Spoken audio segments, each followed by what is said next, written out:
Hey, everybody. Welcome to another episode of Courtside with Beilinson Tennis, part of the Tennis Channel Podcast Network.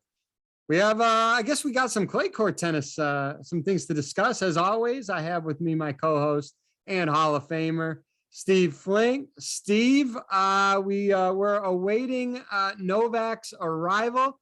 It was short-lived. I think a few of the people were hoping for a Novak Carlos Alcaraz meeting. I always question those tweets, and I guess it's fun to discuss, but I always question those projected matches, especially so far in advance of the tournament, because they rarely play out as they do. But again, it's fun for discussion. Good to see Novak back, of course, but again, as you know, and you'll talk about it a little bit, the starting and stopping. I don't care how good you are in any sport. The starting and stopping is difficult, but now he'll hopefully be able to play a few tournaments in a row now and get his rhythm back. Yeah, that's exactly what it's about, David, because he played only in Dubai. So he played 3 matches in Dubai, lost in the quarters there, and then had another break. So this is literally his 4th match of the entire 2022 season. You're right. It is hard to get going. Now, Andy Roddick, among others, thought that was a good draw for Novak to play Alejandro, the man with the trickiest name in tennis. We're gonna refer to him as Fokina in a minute, but he's a tough Spaniard. He's 22 years old. Novak had lost 7 games to Fokina in the 2 previous clashes that they had. 7 games combined in 4 sets. Now, that's not to say that this couldn't have been tougher, but that tells you something. The second thing is I watched it in its entirety. And Novak was never comfortable in the wind. It was really swirling. Fokina handled it beautifully because he seemed to be able to hit through the wind, go down the line at will. And the other thing, so then Novak went to his play that works so effectively, David, against most players, of course, his backhand drop shot. But Davidovich Fokina was just onto that, incredibly quick coming forward and getting to the drop shots and making aggressive plays off them. So in a lot of ways, he took that play away from Novak. But Novak was not in good form at all in the first set, lost his serve 3 times. Then he comes back from 4-2 down in the second, and also came back from 4-2 down in the tiebreaker. And played his best tennis of the match in that stretch of winning 5 of the last 6 points to win the tiebreaker with a forehand pass up the line that was vintage Novak. But oddly, then in the 3rd set, physically, he didn't have anything left. And he said it afterwards. He said, I ran out of gas. You don't hear him say that very often, particularly about a best of 3 set match. I have to believe it's the lack of match play, because surely he was training, David, as hard as he needed to do. But I do expect, as you said at the outset, Novak will regroup. He's in Serbia as we speak, playing in Belgrade, and he should be able to hopefully get 3-4 matches in there. 4 matches might mean him winning the tournament, because they'll get a bye into the round of 16. But as for Davidovich Fokina, wow, David, it was so nice to see a guy like that who springs a big upset over the world number 1 and then goes all the way to the finals, knocking off a couple of good wins in that spell. Well, beat Goffin, beat Taylor Fritz from a set down, and then, of course, beat Grigor Dimitrov, who was on another one of his good runs to the penultimate round, and played a very respectable final against Stefanos Tsitsipas. So good for Davidovich Fokina to back up that win over Novak and take himself from a ranking of number 46 in the world to, I believe he hit 27 today, or he was projected to. So it's I'm fascinated to see where he goes from here. Yeah, and I'm glad you said, so many times you see someone get a huge win and then the next round they just kind of flame out. They don't back it up. But that was not the case with Fokina. Also, the final against Stefanos, it was interesting. It was 6-3, and then at 4-4, Steph broke, right, to serve for it, and that's when the match got a little dicey, right? Fokina broke right back to get 5-5, holds for 6-5.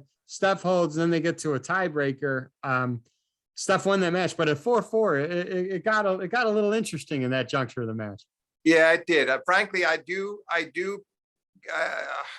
put a little bit of blame on Stefanos. I mean, a player of his caliber with his serve should serve it out there. He also had a break, David, earlier in the match. It was interesting because he was down a break early in the first set, down 2-1, and then he went on a spree from 2-1 down in the first to win it 6-3 and go up 2-love in the second. And Davidovich Fokina broke back there as well. So good for the Spaniard to keep competing that honorably and to keep Stefanos honest. But I thought it was fitting that Tsitsipas won the tiebreaker so comfortably because he was the better player and he was long overdue to win another title. And he'd been through so many woes since last spring, since he won this tournament a year ago and then won another clay court tournament in Lyon and then went all the way to the finals of the French and led Djokovic 2-0. And after that, it was not the same Tsitsipas the rest of the year. Then we had the elbow surgery at the end of the year. So he'd been through an awful lot. And despite making the semis in Australia to start the year, hadn't have been a great start to this year either. So I think this is going to do him a world of good. He's back on what seems to be his favorite surface, David. What are your thoughts on that? Because to me, it's almost puzzling. I see him as a very good all-surface player, but someone who loves to attack. And yet he gets his best results on the clay. Yeah, you don't see it on its face. I wouldn't say the clay is his favorite surface, but it appears that it is. I mean, gosh, he repeated another win, another Masters 1000 in Monte Carlo. He defends that. That's really hard to do. He was up 2-0 against Djokovic in the French Open final last year. He's certainly very comfortable and capable. And I think looking forward to this French Open, he's definitely got to be one of the very few favorites. David, it's funny. This is giving me a sense of deja vu all over again, as Yogi Berra might say, because we talked so much about him last year leading up to the French. And of course, he came so close to winning it. But you and I kept analyzing, where does he belong among the favorites as we got close to the French? And I think you and I felt like he may have been the second favorite after Rafa, because Novak had been struggling on the clay up until the end of the clay court campaign when he won, when he reached the finals of Rome and won the second Serbian event right before the French. So that might have changed things, but Stefanos had looked so good all through that campaign. Then he beats Medvedev at the French in the quarters. Then he beats Zverev in the semis and goes up 2 sets against Novak in the final. Imagine what a trifecta that would have been if he pulled that one off. So I do think he's very confident. I think the one guy, frankly, that he wants to avoid, and he may have to play him this week, is named Carlos Alcaraz. I mean, this kid has haunted him twice. He's both on hard courts, US Open last year and then a few weeks ago in the States. But that kid, I think, maybe scares him a bit. But otherwise, I like his confidence level, and it's great to see him playing this well. The one drawback, David, his father got another warning for coaching during that final. I wish they could sort this out because it's just not helping. I don't know what it may be in the moment it helps him, but it's a source of I gotta believe it's a source of aggravation too, to have this constantly be on his agenda, to have people talking about it. And he's not a cheater. He's a guy that plays hard and plays fair, but I think his father is getting in the way. I think, and I don't know if it was Andy Roddick, it may not have been him, it may have been someone else, but what if they put coaching violations as cumulative across the entire tournament? Because if they were to enforce that would stop a lot of what's going on, I think. Yeah, the other thing, and I don't mean this just because of Tsitsipas, I've long believed, and I have many longtime observers disagreeing with me on this. It's a controversial issue, but I'm a proponent of just permitting the coaching. Get it out in the open. Let them sit at the changeovers, David, the way Davis Cup captains do it. And then we no longer have to worry about whether the umpire happens to see the infraction or not. Because it's happening, right, Steve? I mean, it's happening all the time. And I always recall Peter Lundgren telling me he had coached Federer at one time, and then he worked with Safin. And Safin said to him, Marat Safin, I want the signals during them. I want coaching. He said, but Marat, he said, I don't care. If I get penalized, I can accept that, but I'm asking you to do it. And I don't think that's that uncommon, by the way. I think a lot of players feel that they can get away with it and they do want it.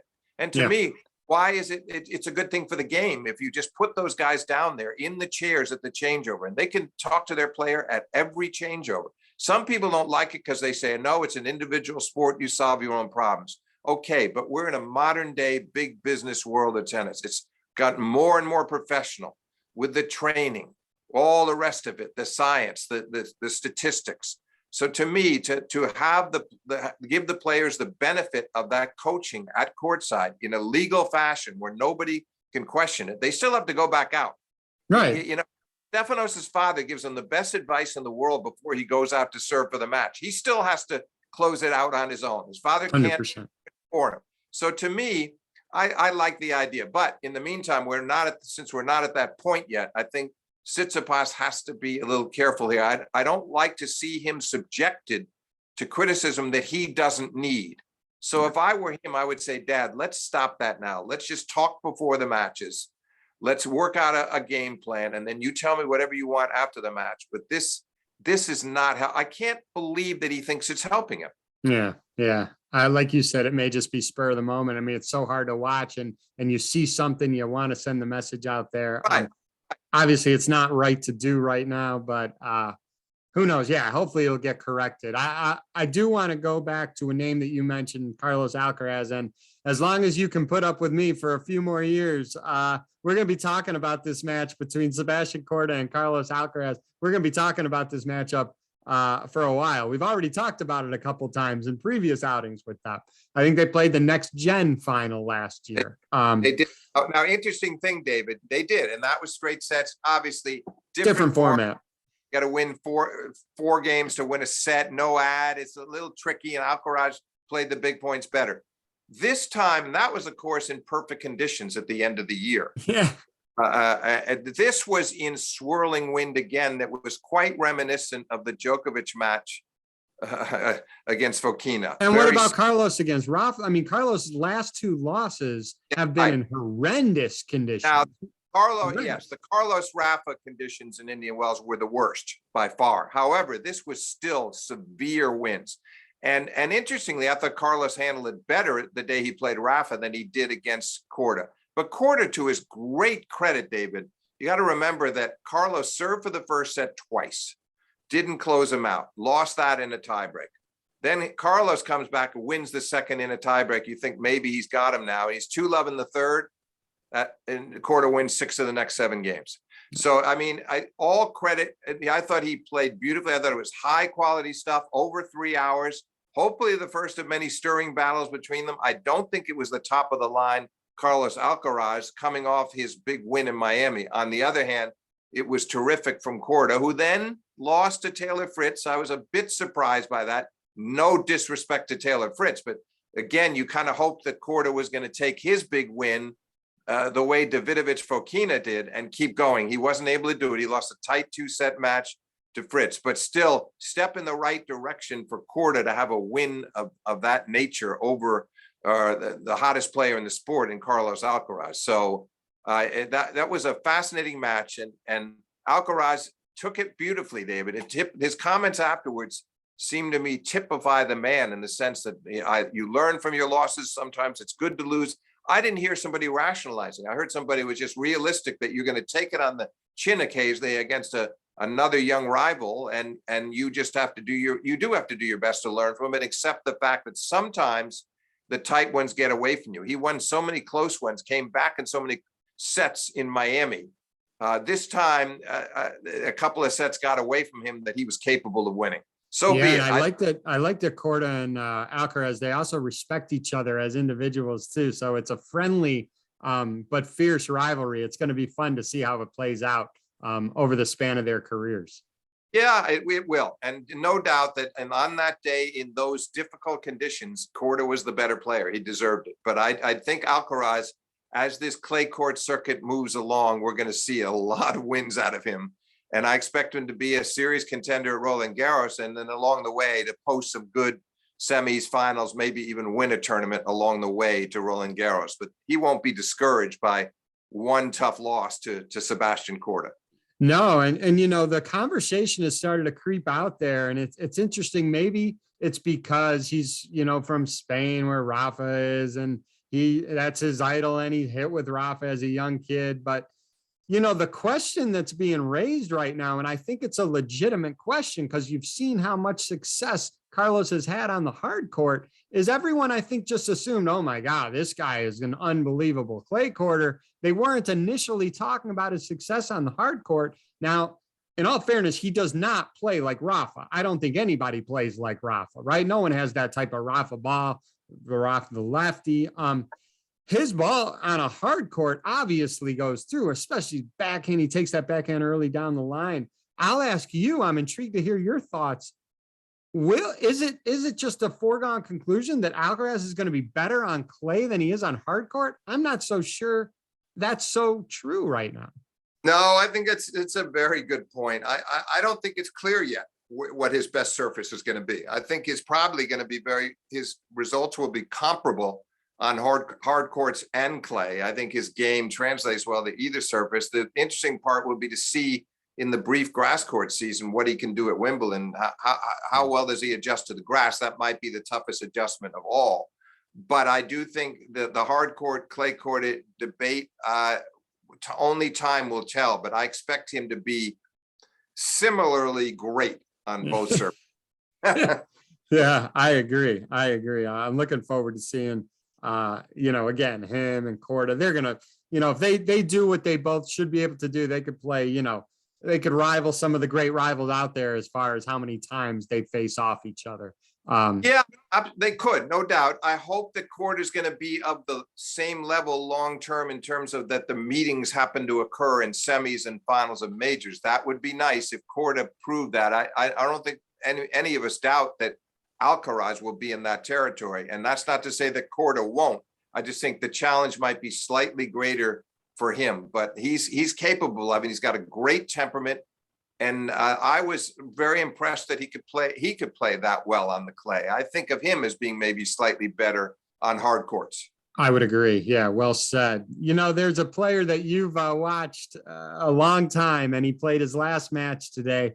It didn't go well today, but it's not about that at all. But Tommy Robredo, 39 years old. He had 12 ATP titles. I know you want to talk about Tommy a little bit. I was looking up some stats because we all remember the 2013 round of 16 win against Fed. And I know you're going to talk about that. He was 1-11 versus Federer, but that one win was at the 2013 round of 16. I know you've watched Tommy a long time.